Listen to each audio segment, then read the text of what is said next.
Apa kalau contoh kita tak kenal siapa itu tuan kita, kita dak buat ibadat, seumpama kita puh barang, di barang yang kita nak puh tu tidak ada alamat penerima. Sampai tak barang kita? Tak, sampai postman buat balik semula. Postman pening aku barang ada, nama tak? Dah. Amanah dengan Rasulullah maksud dia apa? Wajib taat dan ikut perjalanan Nabi. Dalil daripada Quran, kul in kuntum tuhibbunallah fattabi'uni. Ni itu maksud dia Nabi Muhammad. Amanah dengan ibu bapa, macam mana Quran sebut apa nama ni? Rabbil firli warham.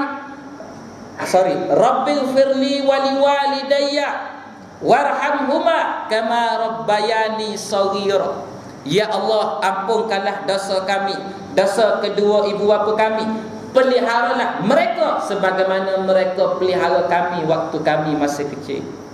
Saya nak tanya tuan-tuan satu rahsia. Tuan-tuan boleh setuju ke tidak? Dalam kalangan kita ni ada ke tidak Allah Ta'ala uji dengan dia kahwin lama tapi tak dapat anak? Ada ke tidak?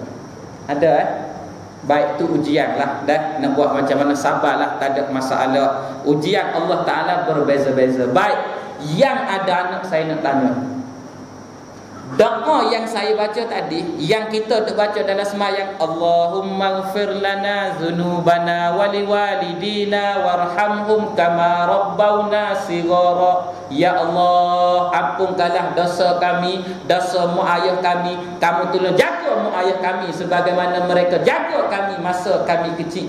Kita yang ada anak kecil, kita tahu bagaimana susah, bagaimana nak jaga anak kecil kita. Dah, yang ada anak kecil sahaja, kalau saya tanya tuan-tuan, tuan-tuan boleh setuju ataupun tidak, yang dia faham bagaimana mak dan ayah dia dulu jaga dia, menjadikan bila dia doa dengan doa tu, dia terasa benar dengan maksud doa tu. Setuju ke tidak? Kalau tuan-tuan tak dapat anak ataupun yang baru kahwin, selagi Allah Ta'ala tak bagi anak, tuan-tuan tak alami susah jaga anak kecil. Bangkit nangis tengah malam, berok, nak basuh berok, dia muntah, apa nama ni, dia demak, dia sesemua. Dulu orang tua-tua dulu kan, bila anak sesemua dia sedut apa hingung dalam mulut. Sekarang ada alat kau dulu nak sedut? Mana ada alat, dia sedut dengan apa? Anggut saja orang sini. Dia sedut dengan mulut. Masa belum ada alat, anak ni dia sedut tuan-tuan. Subhanallah. Apa rasa sedut hingung anak? Masing, hak tahulah dia biasa sedut. Masing sungguh, bak kita pun biasa sedut. Bak kawan gitu, pergi ziarah rumah kawan. Saya pergi ziarah rumah kakak angkat saya. Dia kata, ustaz, dia kata sekarang ada alat, dia kata. Dia bagi alat, apa nama ni, macam gelembung tu, dia kata tekan. Tak, masuk leader, kita lepas, dia pun tarik hingung. Keluar balik. Dah anak, kalau contoh anak demam, anak sakit perut kembung, gak masa baby kan, hati-hati takut perut. Tu yang duk jual minyak telur apa ke benda tu. Tahulah kita, saya anak kecil-kecil lagi tuan-tuan, yang kembar baru 7 bulan baru. Dak sapu minyak telur, takut perut kembung. Dah yang laki pula sebahagian daripada petua orang tua, dia panaskan, goreng pasir. Goreng pasir masuk buh dalam kait dah. Kemudian istilah bahasa kampungnya demuh. Sini ni apa ni? Tuang. T-U-A-N. Tuang dekat apa nama ni, kemaluan babi baby. Baby tuang dekat kemaluan anak lelaki tu. Sebab apa? Sebab takut angin pasang ke macam mana. Jaga sungguh-sungguh anak. Sebab tu saya sebut, yang Allah Ta'ala bagi anak sahaja bila dia baca doa tu, dia menjiwai yang masa dia kecil bagaimana susah mak ayah dia jaga dia. Bukan main. Amanah anak dengan mak ayah ada. Pikuk ketaatan terhadap mak ayah, dia tak berubah sampai mati, walaupun mak ayah kita kaki maksiat. Mak ayah kaki maksiat, mak jiago, ayah ketua gangster kau lupa ni, anak wajib kena taat kepada mak, kepada ayah, melainkan dalam perkara maksiat. Dia minta kita jadi JRO juga, janganlah. Tapi dengan dia tak boleh cakap kasar, tak boleh tengking, tak boleh marah. Nasihat cara lembut. Zaman Nabi Allah Musa alaihissalam, Nabi Musa kan Nabi yang boleh dialog dengan Allah, kalimullah. Dia minta pada Allah supaya tunjuk kepada dia siapa ahli syurga atas muka bumi. Allah wahyukan kepada Nabi Musa, tunjuk ada seorang pemuda yang kata ahli syurga. Nabi Musa tengok pada pemuda ni, dia ekori pemuda ni, balik ke rumah pemuda tu. Daripada jauh dia perhati apa amalan pemuda ni yang kata dia ahli syurga. Bila dia sampai ke rumah, dia nampak pemuda tu masuk ke dalam kandang yang begitu besar, mengeluarkan seekor babi jantan. Ni babi sungguh ni. Kalau tadi baby, ni babi. Ni betul, dah tak berubah, tak tukar dah ni. Keluar babi jantan yang besar. Dah, daripada keluar babi jantan yang besar tu, dia basuh babi tu, dia sabung babi tu sampai dia dia selimutkan, dia suap bagi makan sampai kenyang, sampai tertidur. Buat masuk balik babi jantan tu. Kemudian keluar pula dengan pikul lagi seekor babi betina. Buat benda sama dengan basuh, dengan mandi, dengan sabung, dengan suap bagi makan sampai lesah masuk. Baru dia keluar. Dia keluar, Nabi Musa pergi tanya dia.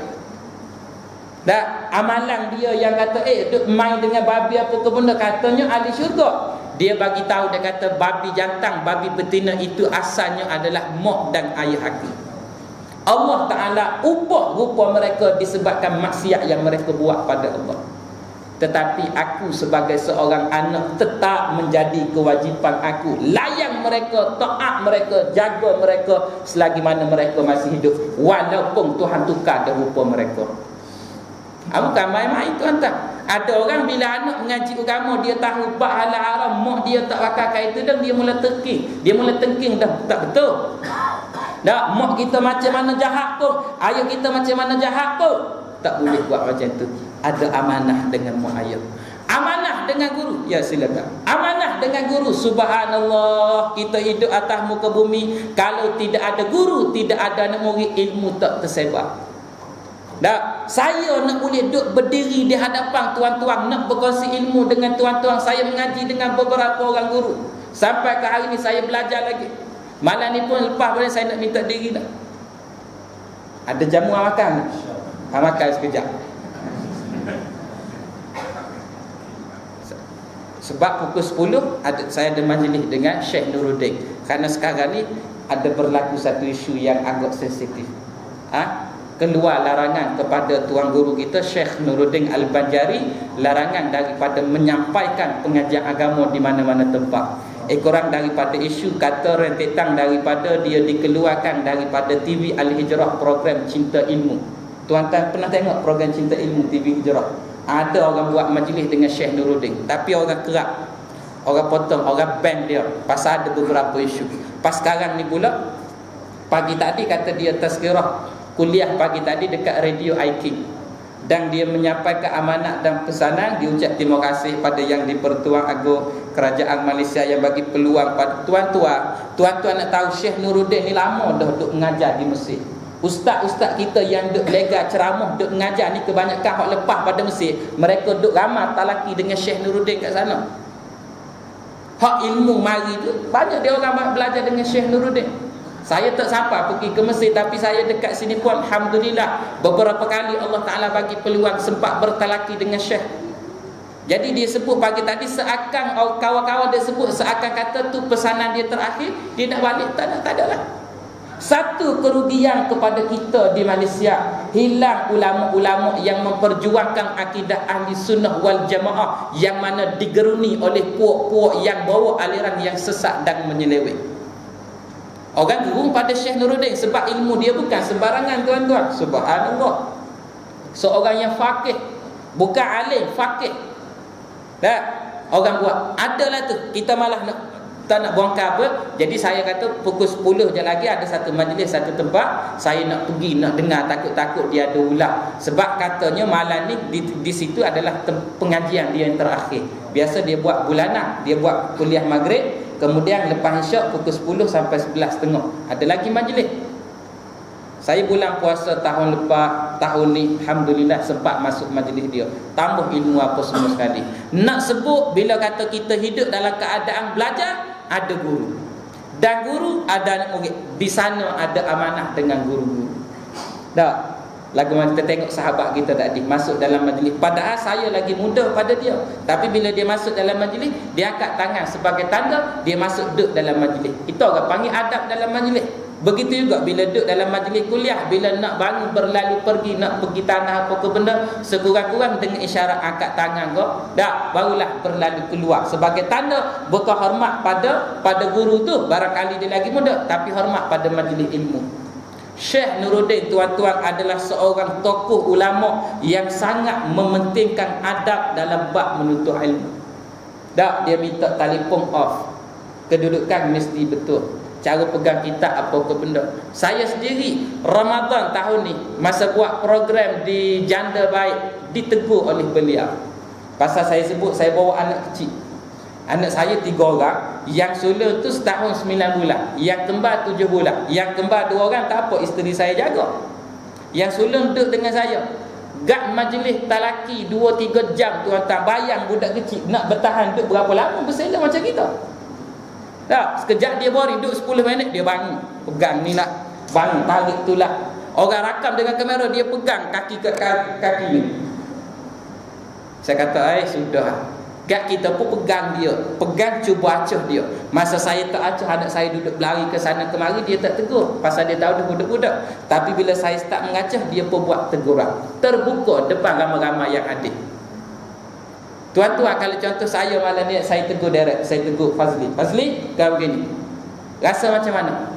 Tapi kalau saya buat teguran cara umum, lain sikit. Tak? Ni tak, dia tegur direct.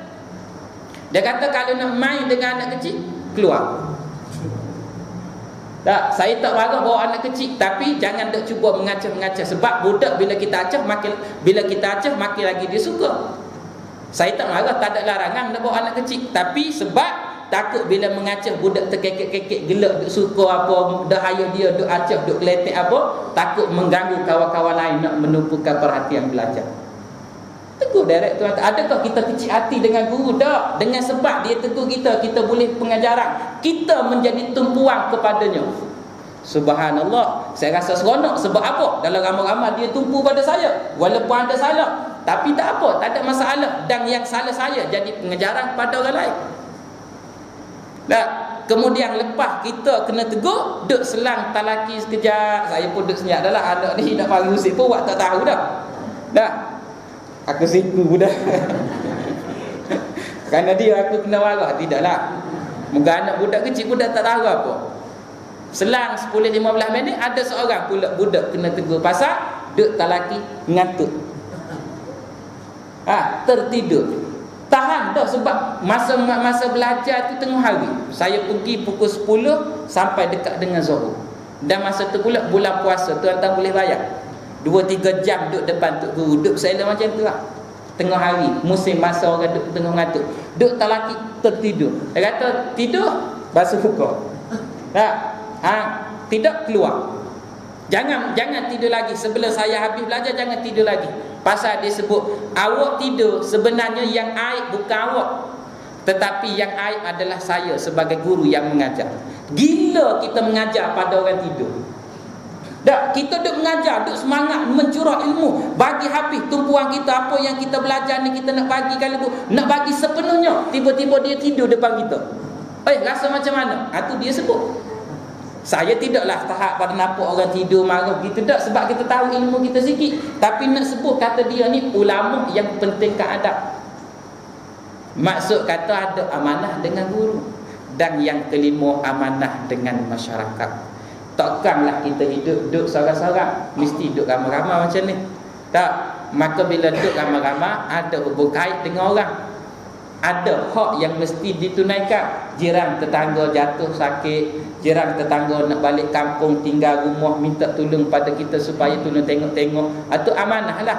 Sehingga Nabi sebut dalam hadis, Nabi kata tidak sempurna iman seseorang kamu waktu malam dia tidur dalam keadaan kenyang, sedangkan jiran sekeliling rumah dia tidur dalam keadaan kelaparan.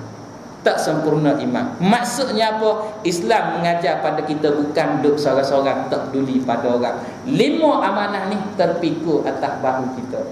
Banyak kita ni lepas dak satu-satu nak jawab pada Allah. Itu yang kata mesti renung dan fikir dalam-dalam. Dak orang hak fikir renung macam ni tengah malam dia bangun tuakan dia bangun menangis. Bukan bangun kecing, bangun berak dak. Kita ni bangun buang air lah. Tak. Tapi orang yang faham sungguh bangun menangis. Kita tak sapa pada peringkat macam tu lah. Kita baru mula nak meniti perjalanan, baru nak kena amanah-amanah yang kita pikul. Tak, belum sapa lagi hak kita duk mengaji ni, belum sapa lagi letak duk sini. Bila sapa kepada satu tahap letak duk sini, hati kita mula tawar dah pada dunia. Tuan-tuan perhati, orang yang meletakkan agama di hati, hati dia tawar pada dunia. Bukan bermaksud tak nak dunia dak. Tapi dengan maksud hati tawar pada dunia, dia tak tupu banyak dah urusan dunia. Nak cari makan, nak cari mentah ke darah, banyak mana sangat kah? Dah rumah ada dah kenderaan ada dah anak bini selesa ke apa dah, cukup makan ke apa dah, nak cari apa lagi? Takkanlah nak cari makan, nak mentah ke darah sampai 25 jam sehari semalam. Tak ada masa duduk depan ustaz, duduk depan tok guru. Nampak? Tu. Baik. Sambung lagi di sini.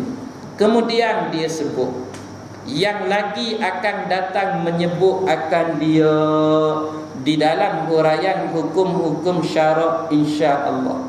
Maka nyata pula daripada huraian ini bahawa pengenalan agama itu, ramainya orang-orang yang tidak mengenal agama, hanya pandai menyebut, pandai menulis jua dengan dalilnya.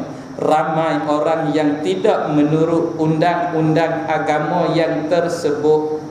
Contoh, maka setengahnya sembahyang sahaja, puasanya tidak, dan setengahnya sembahyang, puasa, menunaikan haji, tidak mengeluar pula zakat, dan bermacam-macamlah berlaku.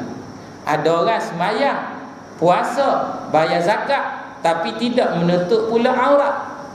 Dah. Ada orang menutup aurat molek dah, tapi cakap kasar pula dengan tok laki. Ada orang cakap lemah lembut dah dengan kawan-kawan, tapi dengan bini garam macam rimah. Ada benda sama tak kena dah. Jadi mesti betul. Dah. Hak pertama betul akidah, yang kedua betul ibadat, yang ketiga betul akhlak. Dah. Bagus dah dia semayang. Bagus dah semayang, tapi tak puasa. Bagus dah, tak bagus juga. Semayang dah, puasa dah, baguslah, tapi tak tutup aurat pula, tak bagus juga. Semayang dah, puasa dah, tutup aurat dah, tapi jenis mulut batu api pula, tak bagus juga. Tak, semayang dah, puasa dah, tutup aurat dah, mulut pun okey dah, tapi jenis tangan curi barang-barang orang pula. Ada saja benda tak berapa kena. Daripada tak kena itulah betul satu persatu. Subhanallah. Supaya daripada yang kurang jadi sempurna. Bukan mencari kesempurnaan tu sampai kita betul-betul Allah nampak macam malaikat. Tak. Hindarkan yang haram. Jaga diri daripada buat-buat benda yang makruh. Kemahkan benda wajib. Lazimkan diri gemakan benda yang sunat. Baguslah orang tu. Baik. Kemudian dia sebut ada juga orang yang ada kala membuat yang sunat-sunat jua, tidak yang wajib. Ini juga satu masalah. Dia banyak menumpukan pada benda sunat, dia tak menumpukan pada benda wajib. Contoh biasa malam Jumaat orang buat kuliah, kalau ustaz yang datang mengajar kitab Fardu Ain, tumpukanlah mengaji kitab Fardu Ain. Jangan pula duk buat kepala kita sendiri duk belakang baca surah Yasin, ataupun duk berzikir seorang-seorang. Hukum baca Yasin tak salah, tapi hukum dia sunat. Tapi kalau mengaji, hak mengajar tu kita asah pada air, wajib mengaji. Jadi wajib mendahulukan yang wajib berbanding yang sunat. Dalam bab ni boleh apply berlaku. Bab qada semayang. Dah banyak semayang-semayang yang sebelum daripada ni tertinggal. Habis tu wajib kena qada balik lah, sebab ada kesedaran dah mengaji dah. Maka bila kata qada semayang, jangan dahulukan yang sunat-sunat. Yang sunat yang nak buat tanpa apa-apa sebab tu tak payah buatlah. Buat yang qada. Pasal apa? Tu wajib. Melainkan ada beberapa sunat yang ulama kata boleh. Sunat rawatib boleh, pasal dia menyempurnakan yang fardu. sunat tarawih boleh. Tak, sunat yang datang jangan-jangan sekali, sunat gerhana boleh. Tak, tapi kalau nak buat sembahyang sunat mutlak sebagai contoh, tak ada apa-apa saja borang nak sembahyang sunat semata-mata sembahyang sunat, namun dia sembahyang sunat mutlak, itu tak boleh. Pasal apa? Sebab kamu ada hutang yang mesti dibayar. Tak, sama ada hutang tu ulama bagi tahu tinggal dengan sengaja ataupun tinggal dengan tak sengaja. Dalam bab qada semayang berlaku perbahasan dalam kalangan ulama. Saya ambil yang saya belajar, ulama-ulama bagi tahu yang tinggal dengan tak sengaja pun wajib diqada, apatah lagi yang ditinggal dengan sengaja. Dah ingat dah ustaz, kita lama dah masa muda umur 40 tak semayang, umur 60 20 tahun. Hitung 20 tahun. Dah, habis tu kalau contoh meninggal tak sempat buat, kita meninggal dalam keadaan kita cuba melunaskan hutang dengan Allah. Dah, ambil atas semangat Allah Ta'ala Maha Pengampun. Nak tengok dulu hati betul-betul taubat ke tidak pada Allah. Ataupun kira mai ambil rengah. Oh, kalau macam ni payah dah siapa suruh kamu tinggal semayang dulu? Dah, tinggal semayang boleh, lepas tu bila tiba waktu nak suruh buat, banyak songeh pula. Masa nak tinggal dulu tak ada fikir pun. Nah, masa duk kerja saya duk mengajar, banyak yang jumpa masalah muslimah. Sorry to say muslimah ala ni. Nak marah pada saya pun tak apa, saya tak kisah. I don't care, I don't mind. Melawak je. Saya anggap macam kakak-kakak saya, macam mak-mak saya kat belakang.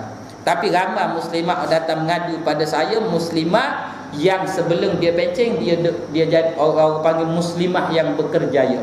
Dak kerja sebagai staf jabat, jadi jadi jadi setiausaha apa ke benda tu apa gitu gini. Jadi dia kata bila duk kerja ni anak dapat, tapi anak hantar rumah pengasuh dengan penat dah kerja, balik suami suruh masak gapo lagi dengan penat letih. Kadang-kadang kerja pejabat awak balik ke rumah gapo siapa tak semayang.